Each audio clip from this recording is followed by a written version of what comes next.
Assalamualaikum warahmatullahi wabarakatuh. Bayangkan suatu hari, di tengah padang mahsyar yang panas menyengat, jutaan manusia bergerak menuju telaga Al-Kautsar. Mata mereka mencari, hati mereka berharap. Lalu terdengar suara yang merobek keheningan, "Ummati, ummati." Rasulullah memanggil umatnya mencari mereka di antara lautan manusia. Tapi tiba-tiba, ada sekelompok orang yang dihalau. Mereka mendekat, namun para malaikat mencegah. Rasulullah berkata, "Mereka adalah umatku." Namun dijawab, "Engkau tidak tahu apa yang mereka lakukan sepeninggalmu." Lalu kita bertanya, apakah mungkin salah satu dari mereka itu adalah aku? Di dunia, kita mengaku mencintai Nabi. Bibir kita tak asing dengan salawat. Nama beliau terukir di dinding masjid dan buku-buku. Tapi apakah semua itu cukup? Cinta bukan hanya tentang kata-kata. Ia adalah pengorbanan, keteladanan, dan ketaatan. Maka pertanyaannya, apa aku layak disebut sebagai umat Rasulullah? Pertanyaan ini bukan untuk melemahkan, tapi menggugah, agar kita tidak terjebak dalam rasa aman palsu, padahal hidup kita jauh dari jejak beliau.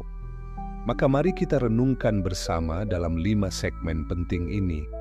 Apakah benar kita telah menapaki jalan umat terbaik, atau hanya sekadar mengaku? Apakah aku meneladani akhlaknya? Rasulullah bukan hanya seorang nabi, tapi juga teladan akhlak terbaik sepanjang zaman. Bahkan Allah sendiri menyatakannya dalam Al-Quran. Sesungguhnya engkau, Muhammad, benar-benar berada di atas akhlak yang agung. Quran Surat Al-Qalam ayat 4. Pertanyaannya, jika beliau begitu luhur dalam sikap, lembut dalam ucapan, penuh kasih pada sesama, bagaimana dengan aku? Apakah aku menjadikan akhlaknya sebagai cermin dalam hidup sehari-hari? Di rumah, Rasulullah begitu lembut kepada istri-istrinya, memuliakan mereka, membantu pekerjaan rumah, dan tak pernah mengangkat tangan pada mereka. Sementara aku mungkin masih sering bersikap kasar, menyimpan dendam, atau merasa lebih berhak karena posisi sebagai suami, anak laki-laki, atau pemimpin rumah. Sudahkah sikapku mencerminkan cinta dan kelembutan seperti beliau? Kepada anak-anak, beliau menyayangi, menundukkan diri, bahkan memangku cucu-cucunya di tengah khutbah. Tapi kita, banyak dari kita masih menganggap anak sebagai gangguan, suara tangis mereka sebagai gangguan, lupa bahwa Rasulullah justru merangkul mereka di tengah keramaian. Akhlak beliau adalah kasih yang tak bersyarat, sementara akhlak kita masih sering bergantung pada suasana hati. Kepada musuhnya, Rasulullah tidak membalas dengan kebencian. Saat dilempari batu di Taif, beliau berdoa agar keturunan mereka mendapatkan hidayah. Bandingkan dengan diriku yang seringkali mudah tersinggung, cepat marah, dan tak sabar dalam menghadapi perbedaan. Di mana akhlak Rasulullah dalam diriku? Akhlaknya bukan hanya untuk ditulis di poster masjid atau dicetak dalam buku motivasi. Ia untuk ditiru, dijalani, dan diperjuangkan. Tapi seringkali kita lebih tahu tentang tokoh idola, aktor favorit, atau bahkan influencer di media sosial dibanding memahami bagaimana Rasulullah menghadapi ujian hidupnya. Kalau Rasulullah dikenal sebagai rahmatan lil alamin, rahmat bagi seluruh alam, apakah aku adalah rahmat bagi sekitarku? Atau justru keberadaanku seringkali menjadi sumber kegelisahan orang lain? Pertanyaan ini menyakitkan, tapi perlu. Karena bukan hanya ibadah yang Allah lihat, tapi juga bagaimana kita memperlakukan sesama manusia. Meneladani Rasulullah berarti menundukkan ego, melembutkan hati, dan bersabar atas perlakuan orang lain. Tapi seringkali aku justru berlaku sebaliknya. Aku ingin dipahami, tapi enggan memahami. Aku ingin dihargai, tapi enggan menghargai. Semua itu bukan akhlak Rasulullah, tapi cerminan diri yang masih jauh dari beliau. Jadi jika aku ditanya, sudahkah engkau meneladani akhlak Rasulullah? Maka dengan jujur aku harus berkata, aku sedang belajar, tapi aku belum layak. Dan mungkin di sanalah awal perubahanku dimulai dengan menyadari betapa jauhnya aku dan betapa aku rindu untuk dekat. Rasulullah Shallallahu Alaihi Wasallam tidak mewariskan harta, istana, atau kekuasaan. Beliau mewariskan sesuatu yang jauh lebih mulia, ilmu, dan petunjuk hidup. Dalam sabdanya, para nabi tidak mewariskan dinar maupun dirham. Mereka hanya mewariskan ilmu. Maka siapa yang mengambilnya, sungguh ia telah mengambil bagian yang banyak. Hadis riwayat Abu Daud. Pertanyaannya, apakah aku termasuk yang menjaga warisan itu? Atau justru mengabaikannya? Al-Quran adalah salah satu warisan terbesar Rasulullah Shallallahu Alaihi Wasallam. Ia adalah petunjuk, cahaya, dan jawaban atas semua persoalan hidup. Tapi sejujurnya, berapa banyak dari kita yang benar-benar membacanya setiap hari? Berapa banyak dari kita yang memahami isinya bukan sekadar mengejar khatam, tetapi menjadikannya panduan langkah-langkah hidup? Warisan Rasulullah juga berupa sunnah, petunjuk praktis dalam menjalani hidup dengan cara terbaik. Dari cara tidur, makan, bersosialisasi, hingga berdagang. Tapi seringkali sunnah kita perlakukan sebagai opsi cadangan, bukan prinsip hidup. Kita lebih cepat mengikuti tren TikTok daripada mempelajari adab makan Rasulullah atau menghidupkan salam ketika masuk rumah.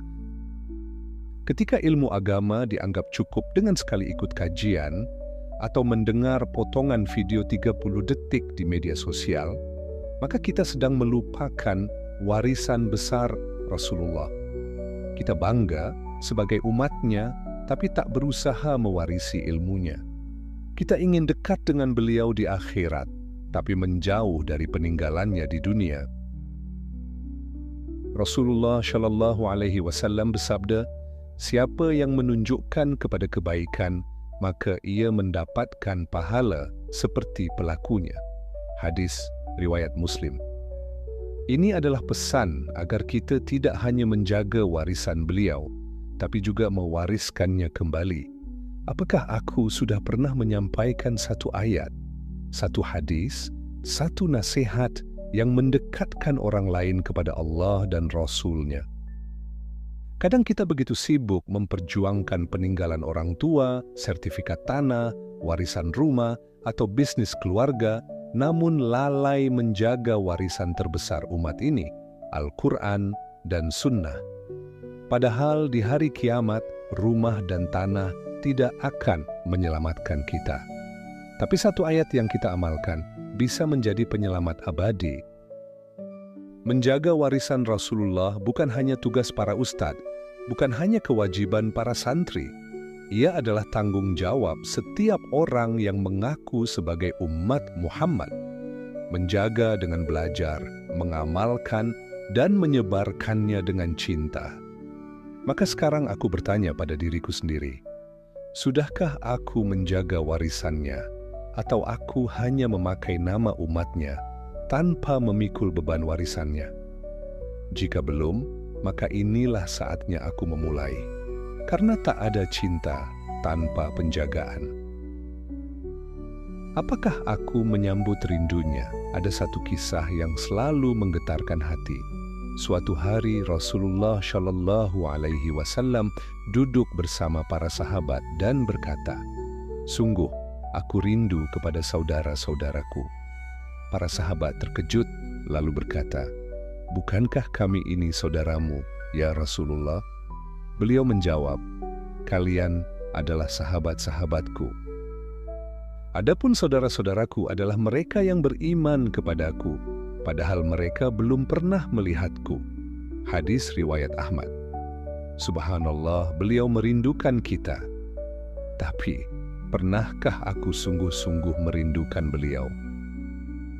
Rasulullah Shallallahu Alaihi Wasallam yang hidup 1400 tahun lalu tak pernah melihat wajahku, tak pernah mendengar namaku, namun tetap menyebutku dalam doanya, dalam air matanya, dalam rindu yang dalam. Sementara aku hidup di zaman dengan kemudahan informasi, bisa membaca sirah beliau kapan saja, tapi masih jarang mengingat beliau dalam tangis dan rindu. Apa bentuk kerinduan sejati kepada Rasulullah? Ia bukan sekadar menangis saat mendengar kisah wafat beliau atau berkaca-kaca saat salawat dibaca. Rindu sejati adalah yang mendorong kita untuk meniru jalan hidupnya. Kalau benar aku rindu, mengapa aku enggan salat tepat waktu, enggan bersedekah, enggan menjaga lisan? Kita begitu mudah mengatakan cinta Rasul, tapi apakah kita menyambut cintanya?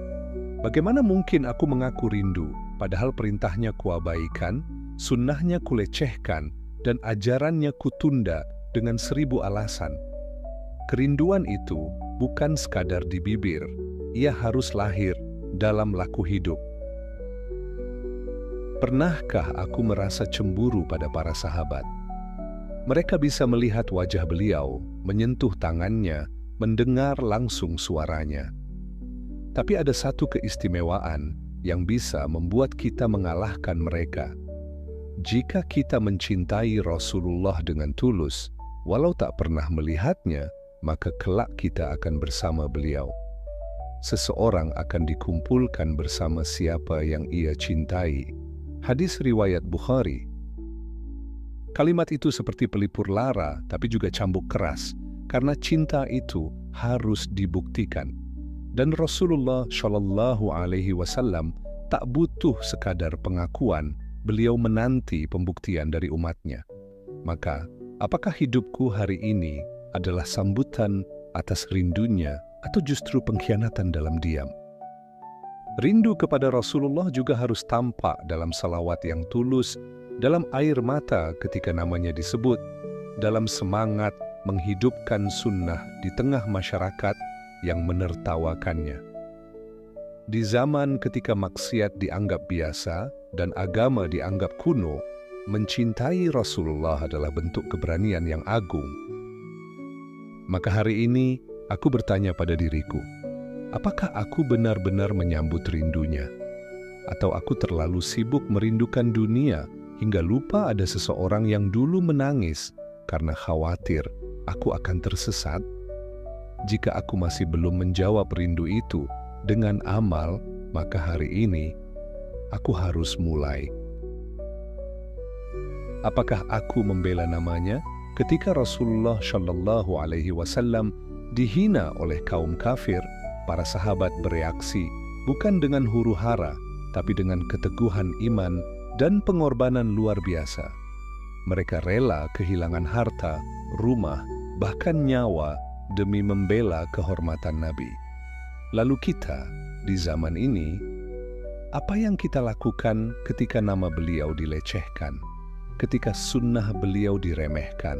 Apakah kita diam saja atau turut berdiri membela? Membela Rasulullah bukan berarti selalu turun ke jalan membawa poster dan orasi.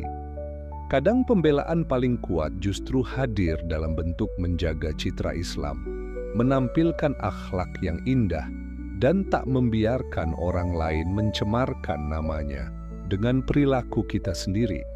Karena terkadang yang membuat nama Rasulullah tercoreng bukan orang kafir, tapi kelakuan umatnya sendiri. Setiap kali aku berkata kasar, menipu, atau berlaku curang, lalu orang tahu aku Muslim, secara tak langsung aku telah menodai nama besar beliau. Rasulullah yang dikenal jujur, santun, dan lembut, justru tercoreng karena pengikutnya sendiri berlaku sebaliknya.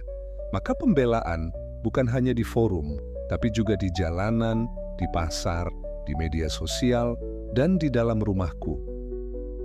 Banyak orang menyerang Islam bukan karena mereka benci Nabi, tapi karena mereka melihat keburukan dari kita, umatnya.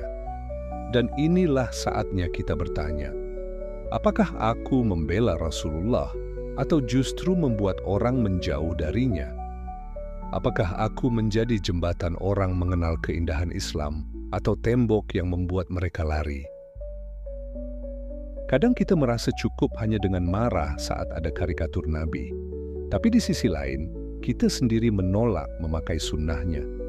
Kita protes saat beliau dihina, tapi ketika azan berkumandang, kita tetap memilih scroll TikTok. Kita menuntut orang lain menghormatinya, tapi kita sendiri tak menjalankan ajarannya. Rasulullah pernah bersabda, "Janganlah salah seorang dari kalian menjadikan aku lebih rendah dari Musa, karena pada hari kiamat semua manusia pingsan dan aku adalah orang pertama yang sadar kembali. Namun, aku melihat Musa sudah memegang sisi arsy." Hadis riwayat Bukhari. Lihatlah kerendahan hati beliau, padahal beliau adalah pemimpin para nabi.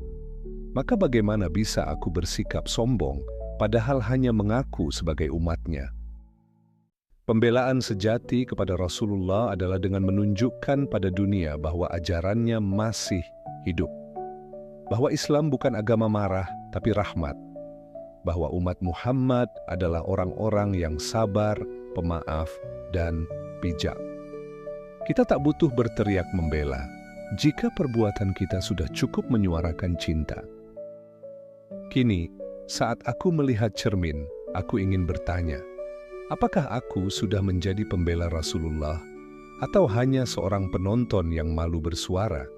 Karena kelak yang akan dihimpun bersama beliau bukanlah yang paling lantang, tapi yang paling tulus mencintainya dalam diam dan amal nyata. Apakah aku siap menemui beliau? Akan datang hari itu. Hari ketika kita benar-benar bertemu dengan Rasulullah Shallallahu Alaihi Wasallam. Bukan dalam mimpi, bukan dalam kisah, tapi nyata di akhirat, di padang mahsyar, atau di telaga Al-Kautsar. Hari itu tak ada lagi pencitraan. Semua amal ditampakkan, dan Rasulullah akan mengenali umatnya dari cahaya bekas wudhu. Tapi pertanyaannya, apa aku pantas berdiri di barisan yang menyambut beliau? Rasulullah Shallallahu Alaihi Wasallam bersabda, "Aku mendahului kalian ke telaga. Siapa yang datang kepadaku, maka ia akan minum darinya dan tak akan haus selamanya.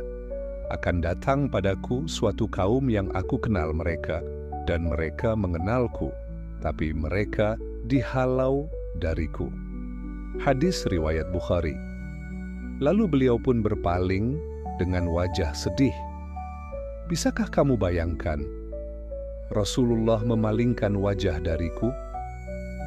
Bagaimana bisa aku berharap bertemu beliau jika hidupku justru bertolak belakang dengan ajarannya?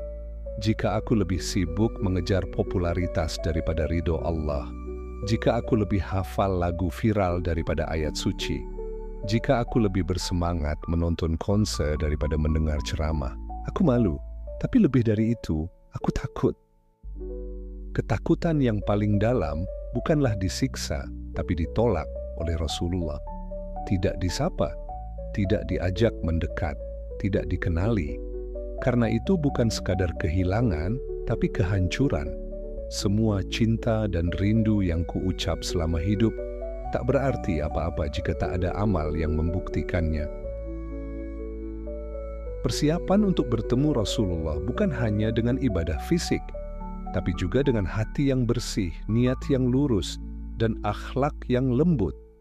Dengan menahan lidah dari ghibah, dengan memaafkan meski sakit, dengan sabar ketika dihina. Karena itulah ajaran beliau yang sejati. Aku mungkin belum sempurna, bahkan sangat jauh. Tapi satu hal yang ingin kupegang teguh, aku ingin layak berada di hadapan beliau.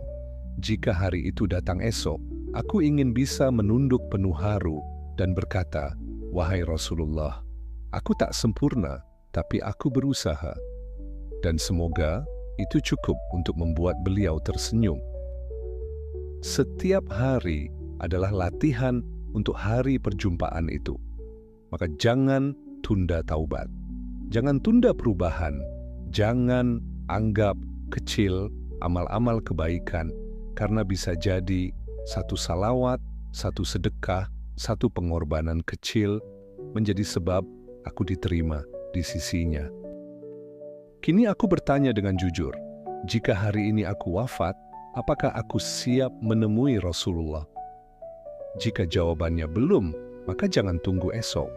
Karena hari itu bisa datang kapan saja, dan saat itu tiba, semoga aku datang dengan wajah bersinar, dan beliau menyambutku dengan cinta yang selama ini kurindukan. Apa aku layak disebut umat Rasulullah? Pertanyaan itu bukan untuk dijawab dengan percaya diri, tapi dengan hati yang gemetar. Karena menjadi umat beliau bukan hanya tentang identitas, tapi tentang perjuangan meneladani, menjaga, mencintai, dan memperjuangkan warisan beliau dalam hidup yang fana ini. Mungkin kita belum sempurna, mungkin masih banyak dosa, lalai dan luka yang kita ciptakan sendiri. Tapi ketahuilah, Rasulullah Shallallahu Alaihi Wasallam bukan mencari umat yang sempurna. Beliau mencari mereka yang terus kembali, terus bangkit, dan tak berhenti mencintai. Bukan dengan kata-kata, tapi dengan langkah-langkah nyata menuju perbaikan. Jangan biarkan waktu berlalu tanpa perubahan. Jangan hanya mencintai Rasulullah di lisan, tapi biarkan cinta itu meresap ke dalam amal dan sikap. Karena cinta sejati bukan hanya yang dirasakan, tapi yang dibuktikan. Jika hari ini kita tersadar, maka itu adalah tanda cinta dari Allah. Karena tidak semua orang diberi rasa rindu kepada Nabi. Jika air mata menetes, biarkan itu menjadi saksi bahwa di dalam dada ini masih ada ruang untuk berubah. Dan semoga perubahan itu menjadikan kita layak disebut sebagai umat Muhammad. Mulailah dari yang kecil, perbaiki salat, rajin bersalawat, baca sirah beliau, dan perangi ego yang menjauhkan kita dari teladannya. Ajak keluarga mengenal Rasulullah, tanamkan cintanya di rumah, dan jadilah cahaya kecil yang meneruskan risalahnya. Dan kelak, saat namaku dipanggil di padang mahsyar, semoga Rasulullah menoleh dan berkata, "Itu umatku, aku mengenalnya.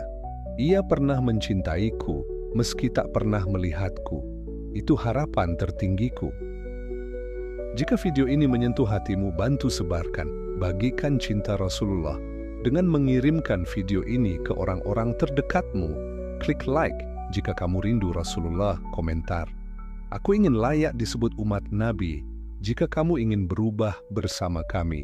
Dan jangan lupa subscribe agar kita terus saling menguatkan dalam perjalanan ini. Wassalamualaikum warahmatullahi wabarakatuh.